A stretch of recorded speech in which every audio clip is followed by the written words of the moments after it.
This is it then, the very last goal for Light Rider.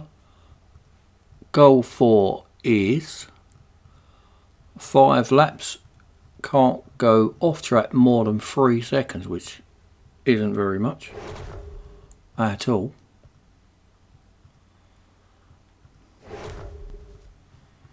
Right, so it's a road course again.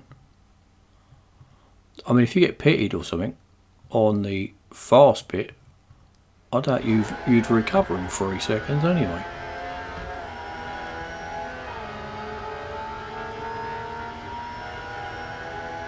Bango's chopping off all the chicanes.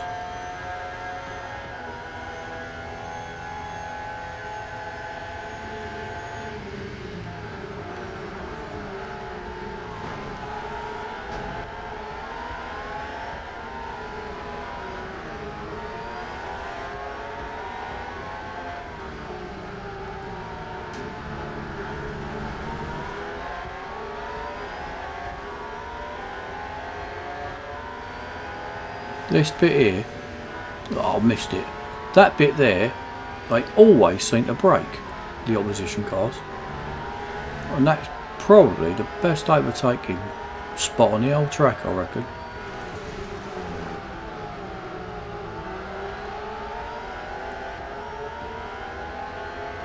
Jones. It used to be, I was looking up the history of Formula 1. I'm sure there was a Formula 1 driver called Jones from Australia. Was it Alan Jones, was it?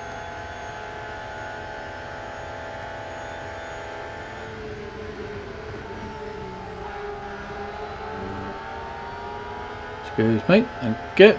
Opening the door for me. A nice chap he is. Mark Baker.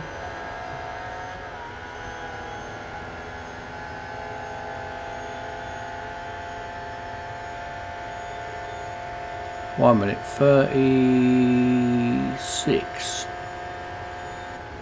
I'll just take a note of that, just in case I don't do it, and then I'll have a look at how much quicker I need to be. Yeah, I've got Michael up the front. Yeah, this bit here, they seem to slow right down there. See how much I gained on him there?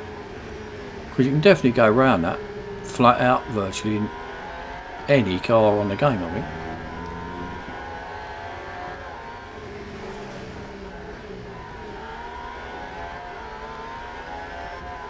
Right, Michael, just me and you by the look of it.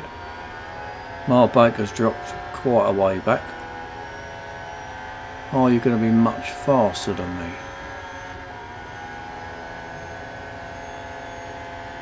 A bit, but I'm definitely going to be able to do him on the corners.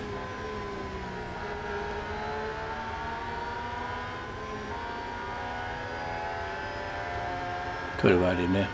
I suppose really I should have just gone up the inside and then pitted the boy, but I'm just enjoying driving the car. It's a lovely, lovely car. Quite often I get these events and I get sick to death of them, and I want to I just had enough of them, especially them gauntlet ones. There's just far too many goals in them gauntlets. I don't know why they give you so many. The actual car itself, it is one of the very few cars that I've won, and I've won every single one that we were put out. So I've won like, oh, I don't know how many. They must have put out probably, I don't know, 50 cars maybe you can win. I've won every single one, however many there are anyway. But I know when I'm going through them that the chances of me winning, driving the cars going forward are pretty slim. I mean, you know, you have to drive them when you get the series for them to complete the series, but apart from that, I know I'm not really going to drive it much. Things like the race teams where you've got to do laps and overtakes and what have you. Most of them I know I'm never going to use the car again, because that's one of the few things now that I do. But this car, I will definitely be using this. Like the F14, I use that quite a lot on race teams.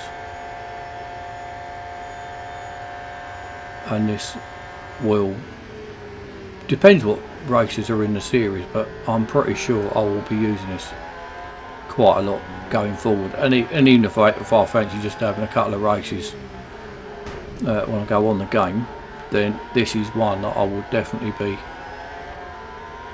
I'll definitely just go out just to have a couple of races.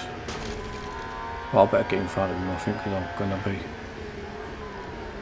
I'm opening myself up to be putting myself in trouble if I don't. All in all, pretty easy series, I think. I can't actually remember a goal that's been that difficult. I can normally think back on a goal and think that one is probably, it was a real tricky one, but I can't actually think of one on here.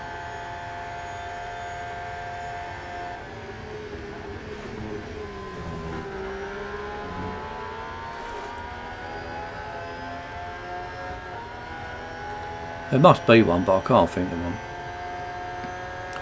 I think in all, this car has cost me, I did do a costing video on this. I think it was $3 million racing dollars roughly, and 414 gold, sounds about right.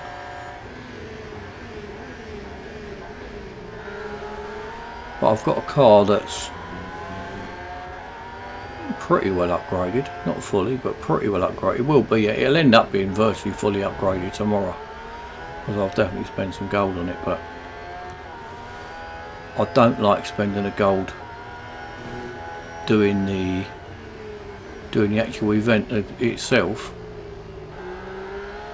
because I like the challenge of each and every goal, especially when it gets near the end. And if you fully upgrade the car, the challenge disappears in my eyes. You get a fully upgraded car, it all becomes too easy. So I like to upgrade it enough that I can then put one or two on near the end if I think I need to, but it still gives a nice balance of difficulty on the goals themselves. And also people can relate to how many upgrades I've got for what they have. They might have a couple less than me or a couple more, but it's not a bad benchmark. But it's all in all been a thoroughly enjoyable series, I think. As I say, I don't remember a difficult one at all. But bear in mind I spent $3 million racing dollars and I've got so much I can't never spend it, so that's negligible to me. But 400 gold. Now if you bought the car, it's going to be probably 750 gold, I would guess, to buy it. Just a rough guess. And you've then got to upgrade it. And I've got mine already upgraded with 400 gold. So I'll do that anyway. So I think it's a fine car. I prefer this over the 412. And I think once I get some more upgrades on it, I'm going to like it maybe even more than the F14. A truly lovely car. And it also does offer that bit of a challenge to drive it. Get some cars where they've got especially if for user assists. If you've got something like a Vulcan perhaps, something like that, something fast, grippy, and you've got assists on it, it must virtually drive itself. Whereas something like this, with no assists, around some of the twisty tracks, it's enjoyable to be able to get around the track with it. So I'm quite a bit later than everyone else, but that is one beautiful looking car, isn't it? I'm going to do a customising video on this next couple of days for you that like the customising ones. Just a couple of different ideas on that. For those of you who haven't won it yet, good luck to you, and I'll see you on another video coming up soon. See you then. Cheers.